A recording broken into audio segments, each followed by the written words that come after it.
Assalamu alaikum урматтуу достор, Жалал Абад шаарынын тургундары жана меймандары.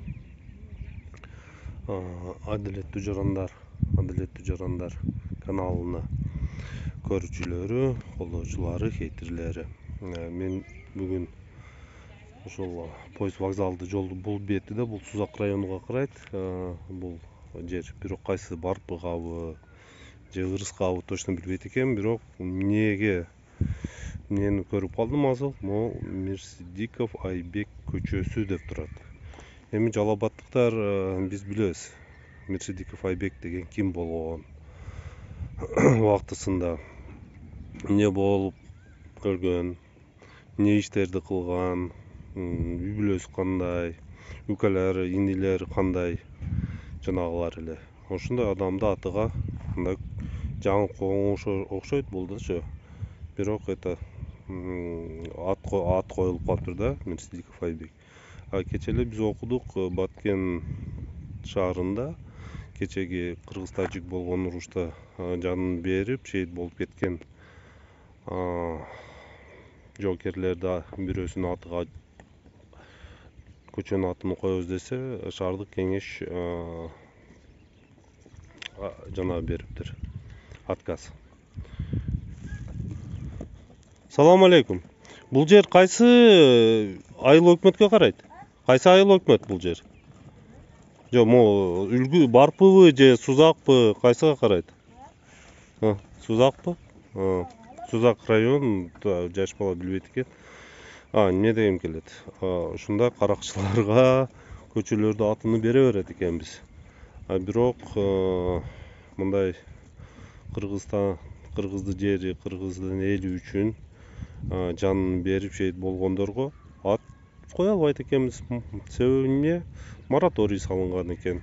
Зато могу 2010-жылы ким тарап болгон билебиз, эмне болгон, Батыров сепаратист менен экөө противник болуп эмне кылган, ошону билебиз, көргөнбүз. Ушу өкмөткө, Сузак районунун өкмөтүнө кайрылгым келет. Кайсыл, биринчиден билбейт экенмин, кайсыл айыл өкмөткө карайт экен бул. Ошого Сузак районду башчыларына кайрылат элем.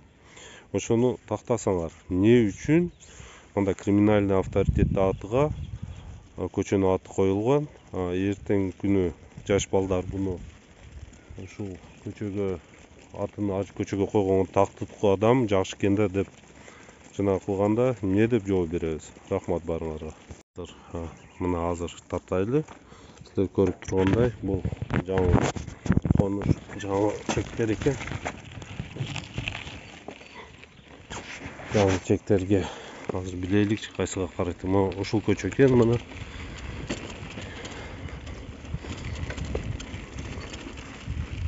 Бул кичине эле көчө окшойт. Эми кичине көчө, чолок көчө, тупик көчө, бар бир бул айыл кеңеши койгон, макулдугун берген. Орустар айткандай, за какие заслуги дегендей. Не кылган жакшылыгыга бул көчөгө ОПГны, криминальный авторитеттин аты коюлуп калган.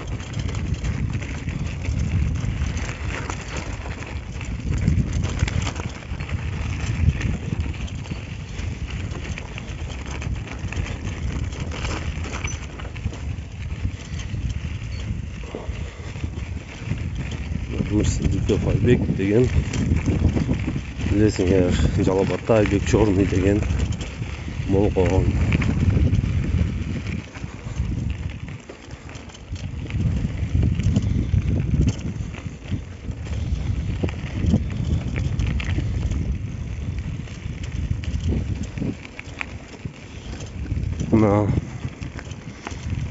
Эми азырынча бул четирак экен, бирок келечекте ойлойм бул жер дагы өсүп, чоңоюп,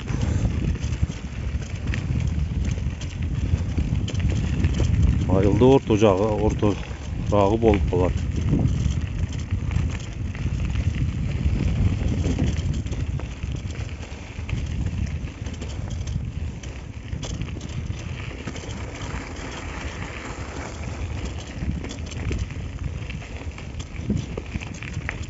Mına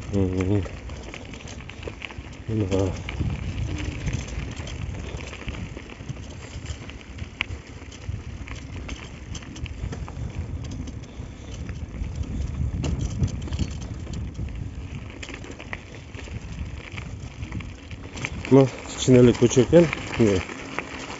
Endi kichkina yo'q qayildi. Chanaqasi bu kichkina. Assalomu alaykum. Shul yer qaysi ayol hukumatga qaraydi? Qaysi ayol hukumatga qaraydi? Ova. Bu To'qoy nimaga qaraydi? Suzoq mahallaga qaraydi. Suzoq mahalla qaysi? Irizga qaraydi, Barpaga qaraydi? Yo'q, bizniki Barpaga qaramaydi. Bizniki ala shu rayonga qaraydi. Qaysi rayon? Nima edi? Toshbuloq rayoni. Toshbuloq ayol hukumati. Rahmat. Ya, sen shu yerda yashayapsiz? Bu Aybek Mirsidikovning atiga qo'yilib turdi bu ko'cha-chi. Buni kim shu yerda kim demilgani ko'tarib qo'ygan? Bu ejesi apasi qo'ygan. Ejesi apasi qo'ygan? Apasi qo'ygan. Aybek, Chorniy Aybek. Chorniy Aybek bilamda, monday vaqtida kriminalniy avtoritet ile. Bir mahallada.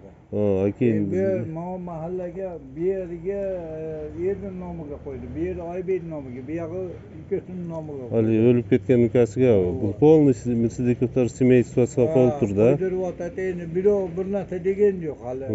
Shuni aytgan ham yo'q. Hali aqdi bo'lgan ham bormi, yo'qmi bilmaymiz. Toshbuloq значит, да? Хорошо, bo'ptir. Mana do'stlar, sizlar uqqanday, bu yer Toshbuloq ayol hukumatiga qaraydi ekan. Bu yerda Aybek emas, ukalarini da bilamiz kim bo'lgan. O'sha ukalarining atiga, akalarining atiga qo'yilgan ekan. Rahmat cho'ng. Mayli. Bo'ptir. Opa. Sağal jolga. Endi bu Toshbuloq ayol hukumatining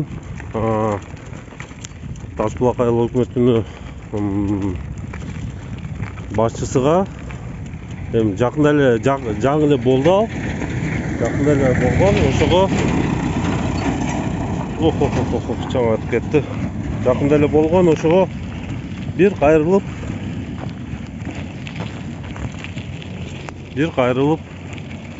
суроо беребиз. Эмне үчүн ушул жер Aybek Chorniy Aybekти ошол түзүлгөн криминалдык тобуда турган укалардын атыга мына Mirsidikov Aybek атыга коюлган деп.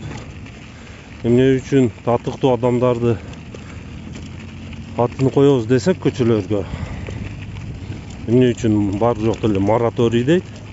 Андай эле карасак, эми азыр бул биз сураган ошол жерде жашоочу экен. Апасы деп атат. Апасы деген өзбек элинде калкында эжесине апа дейт. Эжеси чуркап жүрүп ушуга аракет кылыптыр. Анын жакты да тактайм. Рахмат барыңарга көргөнүңөр үчүн.